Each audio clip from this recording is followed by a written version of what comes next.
Bonjour, c'est Gilles du site boursicoté.com. Voici l'analyse technique des principales paires de devises du marché Forex ainsi que l'analyse de l'or et du pétrole. Pour les matières premières, nous sommes aujourd'hui le mercredi 17 octobre 2012 et l'euro-dollar a continué à monter, au grand plaisir de certains, puisque vous êtes quelques-uns à être longs sur l'euro-dollar et notamment ceux qui est en possession des robots qui sont en vente sur le site. Ils sont tous les trois orientés à la hausse et les gains sont assez importants. Donc le mouvement haussier continue, on s'est affranchi ici du mouvement des 1,3060 que je considérais hier comme peu franchissable du fait de du surachat marqué ici sur les indicateurs.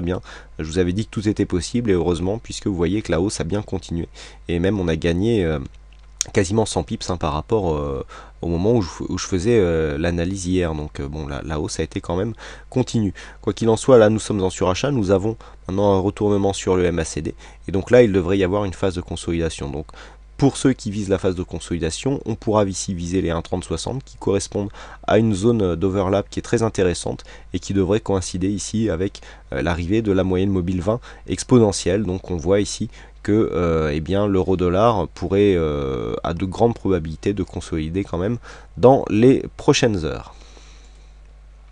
On continue avec le câble, donc le câble qui était déjà ici dans une zone de hausse assez continue. Je vous avais dit qu'on était depuis longtemps ici entre la moyenne mobile 20 et la bande de Bollinger supérieure, donc les points d'entrée étaient nombreux dans cette première phase, et donc la hausse s'est accélérée, donc vous voyez, hausse rectiligne, on reste ici coincé sur la bolle supérieure.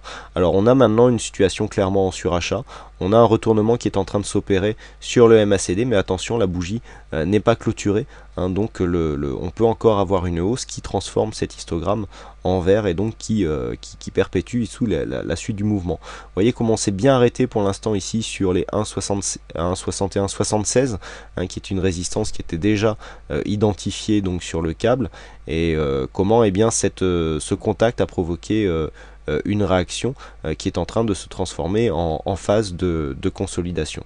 Donc consolidation probable sur le câble avec une cible à 1,6022 en cas de consolidation. Donc premier objectif de consolidation sur ce sous-jacent. Sur le dollar-yen, hier nous étions ici sur une phase de hausse qui a cassé finalement. On avait ici mis en place ce support. Bon, on n'avait que 2 points de contact, mais je vous avais indiqué qu'il y avait ici un surachat relativement marqué, qu'on avait un MACD qui était en train de se retourner. Et bien la consolidation a eu lieu. On est revenu ici chercher la moyenne mobile 20 exponentielle. J'avais donné un premier objectif ici sur les 78-69. Vous voyez comment cette zone ici s'est bien imposée comme support. Donc on est ici sur une continuité de mouvement. Clairement ici le mouvement haussier est en train de s'installer entre la bolle supérieure et la moyenne mobile 20 exponentielle. On est revenu ici chercher une zone de consolidation. Pour l'instant, techniquement, ce mouvement haussier ici est relativement propre et on reste dans la continuité tant qu'ici cette zone de point bas qui a été marquée à 78-61 ne vient pas invalider ce mouvement haussier, et même encore si on revenait chercher la moyenne mobile 50, on aurait un potentiel, même si la dynamique serait moins forte, un potentiel haussier qui serait préservé. On passe aux matières premières et à l'or, et donc l'or, hier je vous indiquais un possible comblement du gap sur cette phase de consolidation, donc c'est ce qui s'est passé, puisque nous sommes revenus ici marquer des contacts avec cette zone de résistance, qui était précédemment une zone de support. Je vous avais donné comme objectif la moyenne mobile 20 exponentielle. On voit ici que l'association de ces deux zones techniques a bien provoqué une phase de résistance. Donc on reste ici dans un flux baissier, puisque nous avons ici une accélération baissière avec un retour en retournement, en rebond technique ici sur des zones techniques qui nous permettent de pouvoir entrevoir une poursuite de la baisse, et donc tant que cette zone n'est pas attaquée franchement, tant qu'on n'a pas un contact avec la bolle supérieure, on pourra considérer que la tendance reste haussière et que l'on est donc sur l'or sur des bons points d'entrée, même si, alors attention, point d'entrée en continuité ou en pyramidage, mais là on ne rentre pas ici sur une tendance qui a commencé à bien se développer, même si on a une cassure ici d'un support intéressant, d'un support important sur cette phase. On a quand même une zone qui a marqué, on a ici un point de contact, 2 points de contact, on en est au troisième. C'est il y a plus de risques à prendre un short ici sur ce genre de contact, mais on voit que on est bien dans la continuité du mouvement baissier, donc mouvement baissier dont le point d'invalidation est relativement éloigné, puisqu'il faudrait revenir au-dessus des 1775 pour invalider ce mouvement baissier. Donc ici un retournement qui nous est indiqué par le MACD pourrait confirmer donc ce mouvement par une confirmation d'un contact donc sur les 1734 $ l'once. Et enfin on termine avec le WTI qui continue à osciller ici au sein de son range.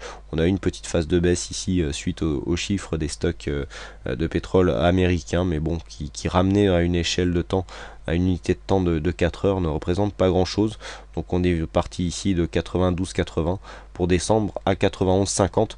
Pas grand chose à dire sur le WTI qui est en phase d'oscillation. Je reste ici sur une